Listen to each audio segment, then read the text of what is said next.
Hi kids, బాగున్నారా? అయిపోయినా మీ మాటలన్నీ?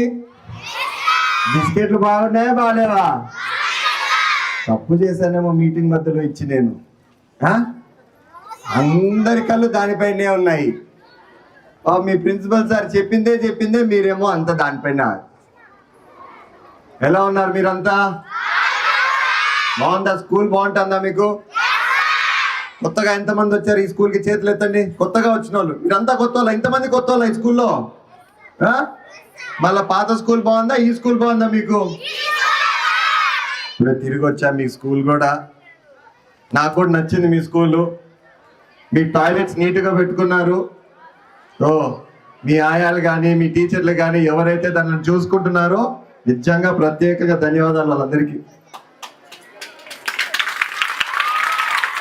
మరి ముఖ్యంగా ఈరోజు మీ అందరికీ ప్రత్యేక ధన్యవాదాలు. ఎందుకంటే మీరు మీ సమయం కేటాయించారు మీరు పిల్లల కోసం. అయినా బాధాకరం ఏంటంటే ఇక్కడ 335 మంది స్టూడెంట్స్ ఉంటే వచ్చిండేది ఎంతమంది? మీరు 60 మంది వచ్చారు తల్లిదండ్రులు.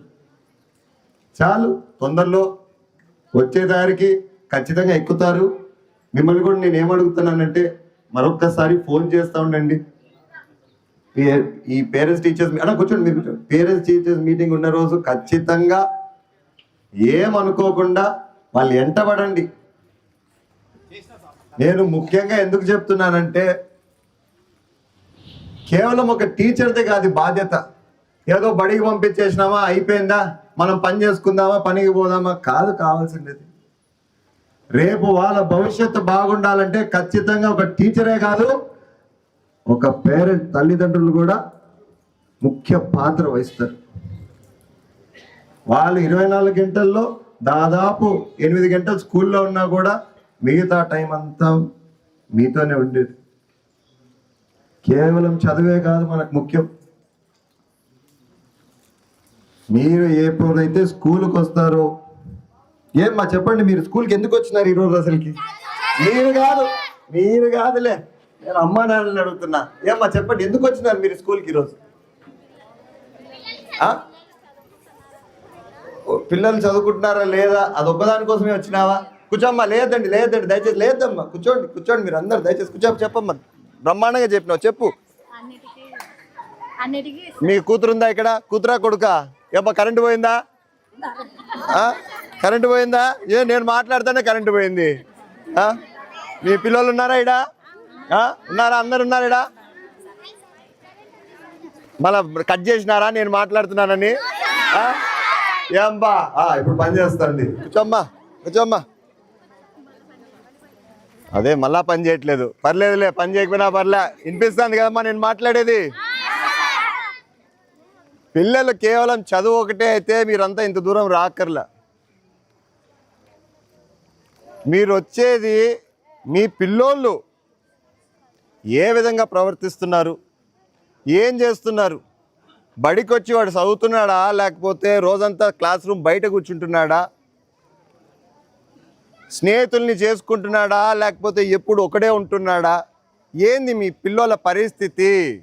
అవన్నీ తెలుసుకోవడానికి కూడా మీరు రావాలి. నాకు ఉండేది పేరెంట్స్ టీచర్స్ మీటింగ్ అంటే నేను చిన్నప్పుడు స్కూల్లో ఉన్నప్పుడు మా అమ్మ రావాలంటే భయపడేది. ఎందుకంటే ఏదో ఒక కంప్లైంట్ కరెక్ట్, ఏదో ఒక అల్లరి చేసేటోడిని టీచర్లు ఏదో ఒకటి తిడతారని చెప్పేసి మా అమ్మ భయపడే స్కూల్కి రావాలంటే. అయినా కూడా ఖచ్చితంగా వచ్చేది, వచ్చి ప్రతి టీచర్తో మాట్లాడేది. ఏ విధంగా ఉన్నాడు, క్లాస్లో మాట్లాడుతున్నాడా, ఒక్కడే కూర్చుంటాడా, దూరంగా కూర్చుంటాడా, ఫ్రెండ్స్తో కూర్చుంటాడా, అల్లరి చేస్తున్నాడా? మా అమ్మ ఎంత అల్లరి చేస్తే అంత మంచిది అనుకునేది. ఎందుకంటే నేను అల్లరి చేస్తా అంటే ఖచ్చితంగా 10 మందితో కలుస్తాను, 10 మందితో మాట్లాడతాను. టీచర్లతో తిట్లు తిన్నా మళ్ళా టీచర్లు నన్ను దగ్గరికి తీసుకునేటోళ్ళు. ఒరే నాన్న చేయొద్దు నాన్న, అట్లా చేయొద్దు, అట్లుండాలా ఏదో ఒకటి చెప్పేటోళ్ళు. కాబట్టి నాకు మంచి అన్నీ తెలిసేది. దయచేసి నేను మిమ్మల్ని అందరినీ కోరుకునేది అదే. చాలా మంది పనులకు పోతా అంటారు, పనులు వదిలేసుకొని రావాలంటే కష్టమే. కానీ సంవత్సరంలో ఒక్క రోజు దయచేసి మీ పిల్లల కోసం కేటాయించండి. రండి, ప్రతి ఒక్క టీచర్తో మాట్లాడండి. నాకు తెలిసి ఉండేది ఎంత 400 మంది. 400 మందిలో ప్రతి టీచర్కి నాకు తెలిసి ప్రతి స్టూడెంట్ పేరు తెలిసి ఉంటుంది ఖచ్చితంగా. సో దయచేసి ఒక్కసారి మీరందరూ పేరెంట్స్తో మాట్లాడి, టీచర్స్ మీకు కూడా చెప్తున్నాను, గమనించండి. పిల్లోళ్ళు ఎక్కడైనా వెనకబడుతున్నారా, ఏమైనా వాడు అలూఫ్గా ఉంటున్నాడా, మీరు గమనించి మీరు కూడా చెప్పాల్సి వస్తుంది పేరెంట్స్కి. ఎందుకంటే వాళ్ళైనా నేర్చుకునేది మీ దగ్గర నుంచి. సో నేను కోరేది మాత్రం కేవలం పేరెంట్స్నే కాదు, టీచర్స్ని కూడా. ఎంత కష్టమైనా కూడా నమ్ముకొని మన దగ్గరకు వస్తున్నారు వాళ్ళు. మరి అంత నమ్మకం పెట్టి పేరెంట్స్ మన దగ్గరికి పంపిస్తున్నారంటే ఏ విధంగా చూసుకోవాలా, ఏ విధంగా చేయాలా. సో పేరెంట్స్, టీచర్స్, ముఖ్యంగా స్టూడెంట్స్, మీరు కూడా ఏం చేస్తారు స్కూల్కి వచ్చి? నాకు నచ్చలే ఆన్సర్. ఏం స్కూల్కి వచ్చేది ఒకటి చదువుకోవడానికే? అది నచ్చింది. రెండోది చాలా నచ్చింది, అల్లరి చేయాలా, బాగా ఆడుకోవాలా. సరే, మీ అందరిని ఒక ప్రశ్న వేస్తాడు, చెప్పండి. ఢిల్లీలో ఎంతో జరుగుతుంది, ఐడియా ఉందా మీ అందరికి దాని గురించి? ఎవరు మాట్లాడొద్దండి, ఐడియా ఉందా లేదా? ఎవరు? నీకు లేదు, నో ప్రాబ్లం. ఎవరికి ఐడియా ఉంది చేయొద్దండి. ఎవరు? ఏం చూడు, తప్పు లేదు, మనమంతా ఉన్నూరోళ్ళమే. తప్పు మాట్లాడినా పర్లేదు, రైట్ మాట్లాడితే కూడా ఏమి ఇబ్బంది లేదు. ఎవరు చెప్తారు చెప్పండి ఏం జరుగుతుందో ఢిల్లీలో. చెప్తావమ్మా? మైక్ ఇవ్వబాడ బస్ రే, బస్ దా నాన్న, ఇటు రా నాన్న, రా నాన్న, దా చెప్పు ఏం జరుగుతుంది ఢిల్లీలో? నీట్ పేపర్ లీక్ అయ్యి కాలేజెస్ అన్ని ధర్నా చేస్తున్నాయి. కాలేజెస్ ధర్నా చేస్తున్నారా? స్టూడెంట్స్. Exactly, very nice. ఎంతమందికి తెలియదు ఇది? తెలియకపోయినా ఇబ్బంది లేదు, చేయొద్దండి. చేయి నాన్న, ఇందాక చెప్పాను నాకు. ఏమి ఇబ్బంది లేదు. నేను ఎందుకు పెట్టండి, చేయి, ఇబ్బంది పెట్టండి. నీట్ ఎగ్జామ్ పేపర్ లీక్ అయ్యి స్టూడెంట్స్ అందరూ ధర్నా చేస్తున్నారు. మరి అది ఒప్పో రైటో తప్పో నేను చెప్పను మీకు. నేను అనేది ఏంటంటే మీరు తెలుసుకోవాలా. నిన్నేం ధర్నాకు పొమ్మని నేను చెప్పట్లేదు. ప్రపంచంలో కానీ, దేశంలో కానీ, ఇంటి పక్కన కానీ ఎక్కడైనా కూడా ఏం జరుగుతుంది, ఇంట్లో ఏం జరుగుతుందో కూడా తెలుసుకోవాలా మీరంతా. ఇంక్విజిటివ్నెస్ ఇంగ్లీష్లో అంటారు. ఏమంటారు? ఇంక్విజిటివ్నెస్ అంటారు. అంటే అదొక జిలి అనమాట. తెలుసుకోవాలా ఏం జరుగుతుంది, అర్థమైంది ఏం జరుగుతుంది ప్రపంచంలో, మా ఇంట్లో ఏం జరుగుతుంది అనేసి. నిన్న ఒక ఊరికి పోయినా, ఆ ఊర్లో మీలాగా స్కూల్లోంచి అప్పుడే వచ్చినారు. ఆ వీధంతా కరెంటు సమస్య అని చెప్పి చెప్తానే ఉన్నారు. ముఖ్యంగా వాళ్ళ అమ్మ నాయన్ని నాతో గొడవ పెట్టుకున్నారు. సరేనా, మాకు కరెంట్ రాలేదన్నా, ఇవి పోతున్నాయన్నా, అవి పోతున్నాయన్నా అని చెప్పి చెప్తున్నారు. నేను ఆ పాపని అడిగిన, చెప్పు ఇప్పుడు దాకా ఏమైనా సమస్యలు ఉన్నాయా మీ ఇంట్లో అంటే, ఏం లేదు, బ్రహ్మాండంగా ఉందని చెప్పి పంపించేసింది. సో ఐఎమ్ సేయింగ్, ఇంట్లో కూడా మన సమస్యలు మనం తెలుసుకోకపోతే ఎట్లా? ఏం జరుగుతుంది ఇంట్లో, మన వీధిలో ఏం జరుగుతుంది, ప్రపంచంలో ఏం జరుగుతుంది, ఇవన్నీ తెలుసుకోవాలా. ఎప్పుడైతే మనకి ఇంక్విజిటివ్నెస్ అనేది పెరుగుతుందో మనము ఇంకా ముందుకు పోతాం. సో ఈ రోజు నుంచి దయచేసి నేను చెప్పేది ఒక్కటే, మీరు అందరూ ఫోన్ వాడతారా ఇంటికి పోయినాక? ఏం బొమ్మలు చూస్తావు నువ్వు చెప్పు? టామ్ అండ్ జెర్రీనా? లేకపోతే నువ్వేం బొమ్మలు చూస్తావు? బొమ్మలే కదా చూసేది. దేనికి తీసుకుంటాం ఫోను? స్టోరీస్ చదువుతావు నువ్వు. Very nice. ఏం స్టోరీస్ చదువుతావు? దొంగ, ఇదొకటి మళ్ళా పక్కన ఫిట్టింగ్ పెట్టేది. మ్యాథ్స్ లెక్కలు నువ్వు ఎప్పుడు చేయాలి? క్లాస్ ఫస్ట్ వస్తావు నువ్వు.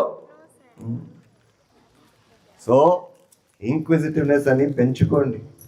ఈరోజు అన్ని నవ్వులాటకలాగా ఉంటాయి. నేను ఒకప్పుడు ఇక్కడ కూర్చున్నోడే కదా, అవునా కదా? నేను కూడా అన్నీ ఎగితాలుగా చేసుకునేటోడిని. కానీ మా అమ్మ ఏం చేసిందంటే, రోజు నాకు ఒక ఇంగ్లీష్ న్యూస్ పేపర్ తెప్పించేది. ఇంగ్లీష్ పేపర్ ఇచ్చి ఖాళీగా ఉన్నానంటే, ఈరోజు అది చదువురా ఎందు వాడుతుంది దాంట్లో ఇట్లా ఇండైరెక్ట్గా చెప్పేది నాకు. నేను చదివేటోడిది. అట్లా నా ఇంగ్లీష్ అయితేనేమి, తెలుసుకోవడం చెప్పేది అయితేనేమి, ఇవన్నీ ఇంప్రూవ్ అవుతా వచ్చినాయి. మీ ఇంట్లో తెలుగు పేపర్ అయినా వస్తుంది కదా? మీ నాయన ఫోన్ అయినా ఉంటుంది కదా, దాంట్లో వార్తల పేపర్ ఉంటుంది కదా, ఏదో ఒకటి చదవండి. అన్నా మీకు న్యూస్ రీడింగ్ లేదా అన్న ఇక్కడ స్కూల్లో? లైబ్రరీ అవసరం లేదు అన్నా, లైబ్రరీ వద్దన్నా. నేను అడిగేది న్యూస్ రీడింగ్ ఉందా లేదా? ఏమనుకోకుండా ఒక టీచర్ని ఫస్ట్ క్లాస్ ఏది ఉంటుందో అది మీకు అన్న కూర్చోండి నా దయచేసి, మీ క్లాసెస్ ఏముంటాయో ఒక ఫస్ట్ క్లాస్లో ఏదో ఒక వార్త చదవండి. రాజకీయంగా కాకోకుండా ఇట్లాంటివి ఏదన్నా ఉంటే ఒక వార్త చదవండి. స్పోర్ట్స్ దన్నా, ఫలానా కప్పు గెలిచింది, మొన్న జరిగినాయి, ఫీఫా జరిగింది, క్రికెట్ టోర్నమెంట్ జరుగుతుంది, ఏదో ఒకటి ఒలింపిక్ మెడల్స్ గెలిచినామని ఒక వార్త రోజు పొద్దున్నే ఒక క్లాస్లో దయచేసి ఇంప్లిమెంట్ చేయండి. ఎట్లా మీరు పేపర్ తెచ్చుకుంటా ఉంటారు, మీరు చదివి వస్తూ ఉంటారు, వాళ్ళకి దాని గురించి ఇంటికి పోయి నాకు చదవాలని ఒక ఆలోచన వస్తుందని నేను అనుకుంటున్నా. రైట్, ఏదో ఒకటి, అదే నేను అడిగేది. చెప్తున్నారు కదా, నేను అడిగేది అదే అన్న. ఏదన్నా న్యూస్ చదువుతున్న న్యూస్ ఉందా అని వాళ్ళకొద్దు, వాళ్ళకి ఇవ్వద్దండి పేపర్. మీరు ఒక న్యూస్ చెప్పండి వాళ్ళకి రోజు.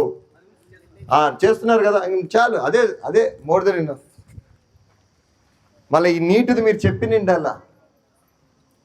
సో ఒక ఇంపార్టెంట్ న్యూస్, వార్ జరుగుతుంది, వార్ గురించి ప్రపంచంలో ఇది జరుగుతుంది చెప్తే వాళ్ళకైనా రేపటి నుంచి ఇంకొంచెం ఇంటికి పోయి చదవాలనో లేదా వాళ్ళ అమ్మోళ్ళతో మాట్లాడాలనో దాని గురించి ఏంటైనా ఇట్లా జరుగుతుందంటగా తెలుసా మీకు అని ఒక మాట. సో ఈరోజు నుంచి పెంచుకుంటారు లేదా మీరందరూ? తెలుసుకోవాలా ఏం జరుగుతుందని. ఒట్టి అల్లరే కాదు, చదువు గురించి నేను అస్సలు మాట్లాడను. అల్లరి, ఆటలు, రెండోది తెలుసుకోవాలా ప్రపంచంలో ఏం జరుగుతుందో. ఖచ్చితంగా రాబోయే కాలంలో మీరు అప్ టు ద మార్క్ లేరంటే మాత్రం మనము వెనకబడిపోతూ ఉంటాం. కాంపిటీషన్ చాలా ఎక్కువ ఉంటుంది ఫ్యూచర్లో. ఈ రోజు నుంచే మనం బుర్రని మనం పదును పెడితే రేపు పొద్దున బ్రహ్మాండంగా ఉంటుంది మనకి. అర్థమైందా? So good luck to all of you. Study hard, play hard, enjoy also hard. Okay, so take care of your selves. చాలు కదా నా సోది ఈ రోజుకి, ఇంకో రోజుకి పెట్టుకుందాం. ఇంకా మాట్లాడాలా? పోయొస్తాలే, ఇంకో 2 స్కూల్స్కి వెళ్ళాలా నేను, లేకపోతే ఇక్కడే కూర్చోండి ఇంకొంతసేపు. ఓకే, మీ స్పోర్ట్స్ మెటీరియల్ అంతా ఉందా మీకు? ఏమన్నా లేవా మీకు? ఉన్నాయా? లేవంటే నేను పంపిస్తా, అందుకు అడుగుతున్నాను. ఏమన్నా స్పోర్ట్స్ టీచర్ ఎవరున్నారు? ఏమన్నా ఉన్నాయా కావాల్సినవి మీకు? బ్యాడ్మింటన్ ర్యాకెట్స్ లేదా వాలీబాల్ ఏదో ఉన్నాయి, అన్నీ ఉన్నాయి. సో నేనేం పంపించక్కర్లేదా? చెప్పండి అమ్మా. స్పోర్ట్స్ అంటే మన స్కూల్కి ఇయ్యరా మామూలుగా? ఓకే ఓకే ఓకే ఓకే అంటే మనకి యూనిఫామ్లో లేదా దానికి సంబంధించి? ఏమమ్మా యూనిఫామ్ ఐ డోంట్ నో, కానీ స్పోర్ట్స్ మెటీరియల్ మాత్రం కావాలంటే మాత్రం any time please let me know. నేను సప్లై నేను 100% నేను ఏమేమి కావాలో ఎక్విప్మెంట్ అదే నేను ప్రతి స్కూల్లో పోయినప్పుడల్లా ఏదైనా లేదంటే మాత్రం నేను హ్యాండ్ ఓవర్ చేస్తున్నా. అట్లే ఈ స్కూల్లో కూడా ఏమైనా లేదంటే మాత్రం చెప్పండి, నేను పంపిస్తాను స్పోర్ట్స్ మెటీరియల్. యూనిఫామ్స్ నాకు అంత I'm not sure if I'll be doing it, but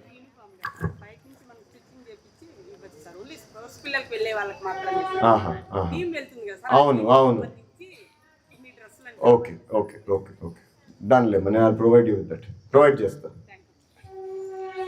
అవును, మళ్ళీ మీకు అది సంవత్సరం వేరే వాళ్ళు ఉంటారు కదమ్మా, అప్పుడు ఎట్లా చేస్తారు? ఈ టీము మళ్ళీ నెక్స్ట్ ఇంకోరు ఉంటారు. That will be difficult to even analyse కదా. ఇప్పుడు ఒక 2 3 4 అని చెప్పి ఈసారి ఒక టీం పోవచ్చు, ఇంకోసారి ఇంకో టీం పోవచ్చు. ఎట్లా చేస్తావు దాన్ని? అదే మళ్ళీ తీసేస్తే ఎవరికి ఇవ్వవు కదా.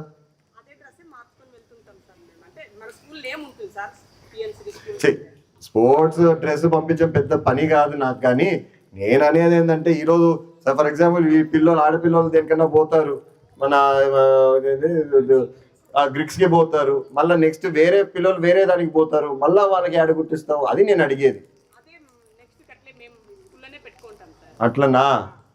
సర్లే, అయితే ఒక పని చేస్తావు, 2 3 జతలు పంపిస్తా, దాన్ని ఇంకా మీరు యూటిలైజ్ చేసుకోండి ఎలా చేసుకుంటారు.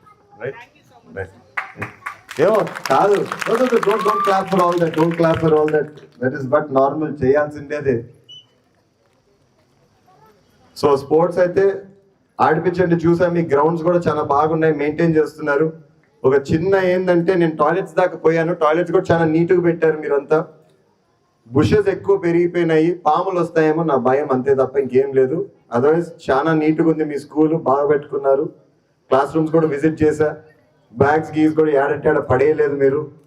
సో మీరు కూడా స్టూడెంట్స్ నీట్గా పెట్టుకోండి. ఈ క్యాంపస్ ఎవరిది? ఎస్, ఈ క్యాంపస్ మంది అన్నప్పుడు బాధ్యత పెరుగుతుంది మనకి. మళ్ళీ ఇప్పుడు నేను పేరెంట్స్ని కూడా అడుగుతా, మీరు స్కూల్కి వచ్చినారు, ఏమైనా గమనించారా? ఏదైనా లోటు ఉందని ఏమైనా గమనించారా? ఏదన్నా మీరు మా పిల్లలకి లేదని అనుకుంటుంటే దయచేసి అది కూడా నాకు చెప్పండి, వీలైతే మాత్రం ఖచ్చితంగా చేస్తాను. మీకే తెలియదా ఏమున్నాయో లేదో నవ్వుతా ఉన్నావు, నాకు అర్థం కాలా? నేను పోతానా? అయ్యో అయ్యో అయ్యో సైకిళ్ళు.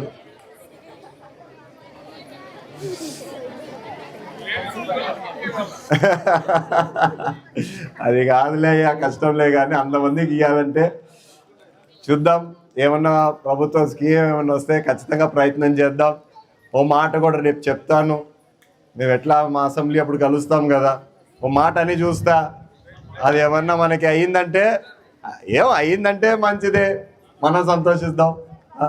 అయినా నిన్న ఏమన్నా పడినాయా లేదా మన బ్యాంక్ అకౌంట్లలో? పడినాయా? అందరికి పడినాయా? మళ్ళా ఎట్లా మనం డీల్ చేసుకుందామా లేదా? డీల్ చేసుకుందామా? వద్దులే కానీ, ఏ డీల్ వద్దు కానీ. ఏం చేస్తున్నారా డబ్బుతో? ఏం చేస్తున్నారా డబ్బుతో? అంత అమ్మా నాయనకి ఇచ్చేసినారా? మీరు ఒక్క రూపాయి కూడా తీసుకోలేదా? మీ అమ్మ నాయన తిట్టుకుంటారు, చూడు ఎట్లాంటివి మాట్లాడుతున్నాడు పిల్లలతో అనేసి. ఏమో మన పిల్లల భవిష్యత్తు బాగుండాలని చెప్పి కుటుంబ ప్రభుత్వం ఆ నిర్ణయం తీసుకుంది, వేసింది. అన్నిటికంటే ఆనందం ఏంటంటే ఒకడు కాదు, ఇద్దరు కాదు, ముగ్గురు కాదు, 4 పిల్లలు ఉన్నా ఇస్తామన్నారు. ఎలా చేస్తారో నాకే డౌట్ కూడా, కానీ చేసి చూపించినారు. ఆయనకి కృతజ్ఞతలు నా తరఫున. అంతే కదా, నేను భయపడ్డా, మా బాస్ ఏందో చెప్పినా పోయినాడే, చేస్తాడా లేదని భయపడ్డా, చేసి చూపించినాడు. నిజంగా ఆయనకి మళ్ళీ ఈసారి అడిగి పోయినాక ఖచ్చితంగా థ్యాంక్ యూ చెప్తా. నిన్న ఏడో 4 పిల్లలు ఉంటే 4కి పడిందంట. 6 మందికి పడిందా? 6 మందికి ఖచ్చితంగా కావాల్సిండేదే, అంతే కదా? రైట్ నాన్న, take care, I will see you all soon. మీకు ఎప్పుడన్నా ఏమన్నా సమస్య ఉంటే డైరెక్ట్గా మీ టీచర్ల దగ్గరికి పోయి మాట్లాడండి. ఏం తప్పు లేదు వాళ్ళతో మాట్లాడుకుంటే. చెప్పండి, ఎటువంటి సమస్య ఉన్నా చెప్పండి. మళ్ళా మీకు అక్కడ కూడా అంటే ఇంటికి పోయినప్పుడు పేరెంట్స్తో చెప్పండి. వాళ్ళ వల్ల కూడా కాలేదంటే ఎవరి దగ్గరికి వస్తారు? ప్లీజ్ కమ్, ఎప్పుడైనా రండి, ఏమైనా మాట్లాడండి. ఊరికే నన్ను వచ్చి చూసిపోయినా నేను ఆనందిస్తా. ఓకేనా? రారా మీరంతా. అదేవిధంగా తొందరలో నేను స్పోర్ట్స్ మీట్ పెట్టబోతున్నా. Only no even boys also, బాయ్స్కి గర్ల్స్కి స్పోర్ట్స్ మీట్ పెట్టబోతున్నా. డేట్ ఇంకా తొందరలో ఫిక్స్ చేస్తాను. ఇంటర్ స్కూల్ కాంపిటీషన్స్ ఎప్పుడు లేని విధంగా పెట్టబోతున్నాను. సో మీరు కూడా పీటీ సార్లు అందరినీ చెప్తున్నాను, రెడీగా అండి. ఏం స్పోర్ట్స్ కూడా నేను ఆల్రెడీ ఇది చేశాను, షార్ట్ లిస్ట్ చేశాను. అంతా మనం ఆడే స్పోర్ట్సే, రన్నింగ్ కానీ, కబడ్డీ కానీ, ఖోఖో, ఇట్లాంటివి. అంటే ఎక్కువ పెట్టట్లేదు, ఎందుకంటే అన్నీ పెట్టామంటే కూడా గోలగోలగా ఉంటుంది. పెట్టిన స్పోర్ట్స్ కూడా బాగా జరుపుకోవాలని చెప్పేసి ఒక 5-6 ఎంచుకుంటున్నాను స్పోర్ట్స్ కూడా. సో ప్రతి స్కూల్కి పంపిస్తాను ఏందా స్పోర్ట్స్ అనేసి. సో రెడీగా అండి, ఎప్పుడు చూడని విధంగా చేయబోతున్నా నేను. ఆ 1 రోజు 2 రోజులు 3 రోజులు ఈ స్పోర్ట్స్ ఉంటే అది స్పోర్ట్స్ డే లాగా ఉండదు. మీరంతా ఏదో ఒక ఎంజాయ్మెంట్కి వచ్చినంత విధంగా చేయబోతున్నా. సో పార్టిసిపెంట్స్ ఎవరు చేయబోతున్నారు కూడా గెట్ రెడీ, ఓకేనా? You are going to be competing with వేరే స్కూల్స్తో కంపీట్ చేయబోతున్నారు, ఓకేనా? Right. Good luck to all of you. Take care. And I'll see you all soon. Okay? Bye. Bye. Bye, Nana. See you all. Bye. Sir thank you sir Nana, thank you thank sir you. మా